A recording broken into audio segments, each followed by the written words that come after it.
First tombstone I'm going to feature on this episode is of Allan K. He was a veteran.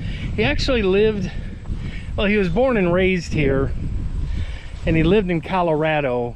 And unfortunately, when he passed away in 2019, his body was brought back to Greentown and was buried right next to his grandmother and grandfather right here, Eva and John.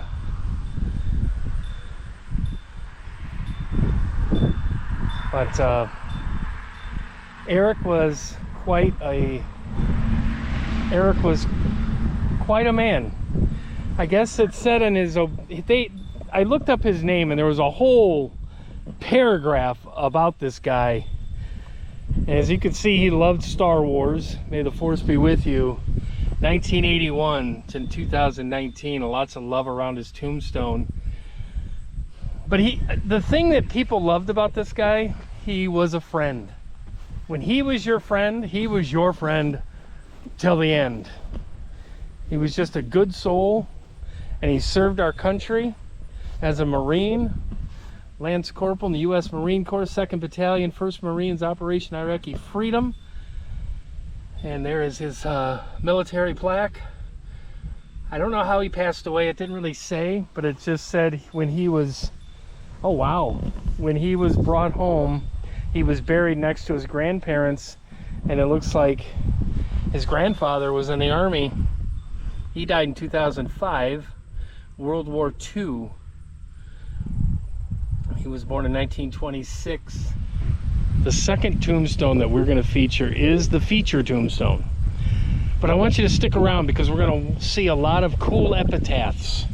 A lot of cool epitaphs that you want to hear, and a lot of pretty cool tombstones in the cemetery. But I wanted to introduce you, and let's remember Kenneth E.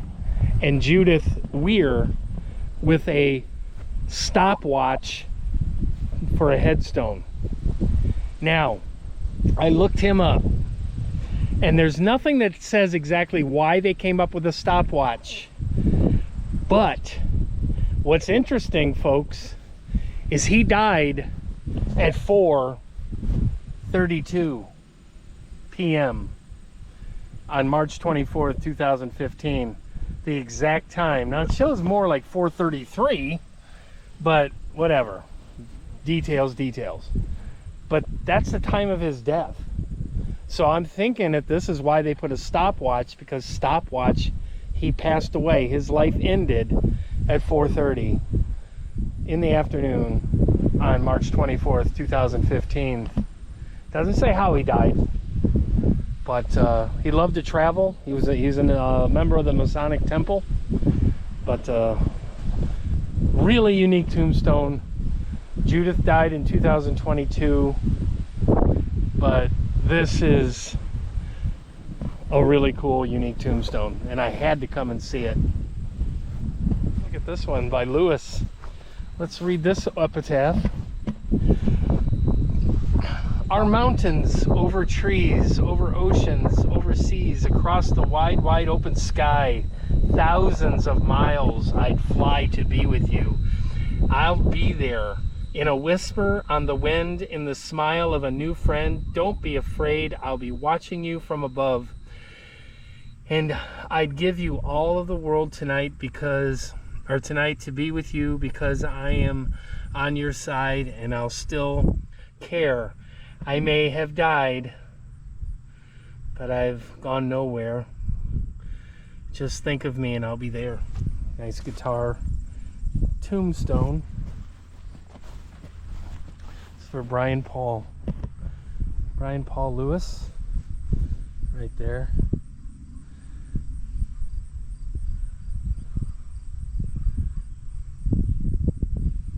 Miss you. 1997. Nicole Stepler died in 2023, but they have this light strung all over their tombstone, so at nighttime this is lit up like a Christmas tree. But a beautiful butterfly tombstone for this little angel. We love you to the moon and back again.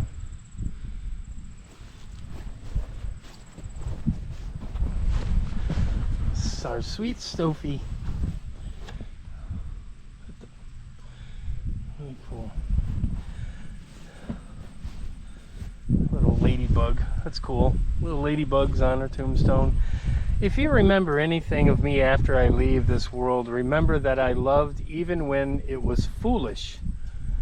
That I cared even when it was unwanted. When my body is gone, remember my heart. That's a beautiful, beautiful saying on the back of their tombstones. And they got Alfred here, a military, World War II. He died in 1971. Thank you for your service, Alfred. This guy was a military guy. He served in Vietnam and the Persian Gulf. Ellis did. There's no death dates. Wow. But look at that. Oh. His beloved dog died, Rosie. 2010 to 2020. He was 10 years old. That's pretty old for a dog. Oh, that's a cute dog. Oh. This is a musical note. I did not find anything on this young man, Brian Riley. September 4th, 1981, he died. 2001. Sometimes he calms the storm and other times he calms his child. He was a life donor, which is really noble. He must have been into music. Again, I couldn't find anything on him, but there is an epitaph here that is really touching. Okay? This is obviously this young man died when his child was very, very young. Okay?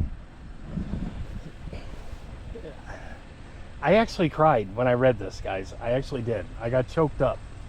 I had to get my composure, and now I'm going to try to read this to you. Again, this is a note from his child. Daddy, I had barely learned to say it when it was time for you to leave, so I just kept right on practicing, too young to really grieve. I point to your picture on the wall. I love your smiling face. Jesus must have needed you more than we did in this place. Now I know you're in heaven. Gosh, I'm gonna lose it again. With God's angels up above, and I knew that you're watching over me with a Father's special love. They taught me that you love to sing. I too love singing songs. I can hear you singing in my heart. You've been there all along. Daddy, I love to sing with Mommy and Grandma and Grandpa too. But someday Daddy will be together and I'll get to sing with you. Love, Kaylin, Rain, Sissy, and Dad.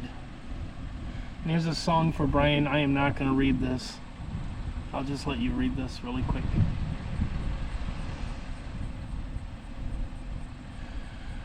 What can be said or even sung of a brother, a friend, a nephew, a son, a father, a grandson rolled into one? Yeah, I can't read that without crying.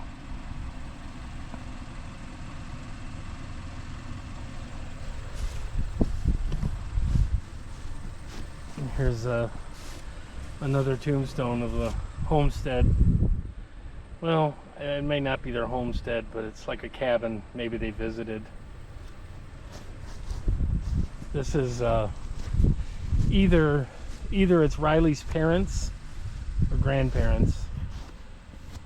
No, it's his parents, because he was born in 81. They were born in 1979. James has passed away in 2015, and he was a donor too. And there's his parents right there. I'm gonna end this video. You know, it wasn't an act. I was actually, you know, when I first read that, I just started reading it, and I got to tell you, I started crying like heavily. I had to get my composure, and I tried reading it again, and I just couldn't. But death is hard, you know, and I think that's why I love doing this channel, because I love to remember people. You know, I love to you know, I've been in a cemetery my whole life, you know, mowing cemeteries when I was a child and stuff. So cemeteries are kind of special to me, not in a weird way, not in a like what are you, a psychopath, but more of a, it's just a resting place. I don't look at cemeteries as haunted places. I just look at cemeteries as beautiful places to remember people that once lived. So guys, we'll see you at the next amazing tombstone from Greenfield, or I think it's Greentown, Indiana. I'll see you at the next amazing tombstone.